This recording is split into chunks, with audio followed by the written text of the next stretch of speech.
ఏం పెద్దారెడ్డి అన్నా నువ్వు మగోని అంటున్నావు, ఇదేనా మగతనం అని మీరు మాట్లాడారు. ఈ కాలంలో ఇంకా కత్తులు కట్టాలు పట్టుకొని తిరగడం ఏందని చెప్పేసి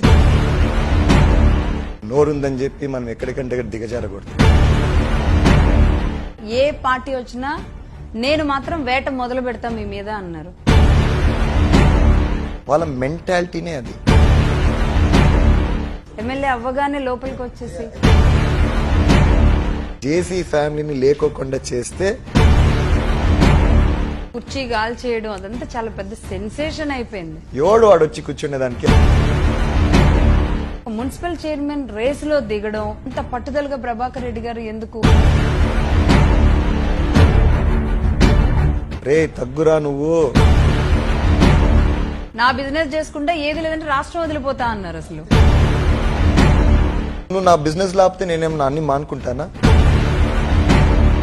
2024 ఎన్నికలు చాలా పెద్ద కనువిప్పు, చాలా పెద్ద మార్పు. ప్రజలకి డూ ఆర్ డై సిస్టమ్ ఇది.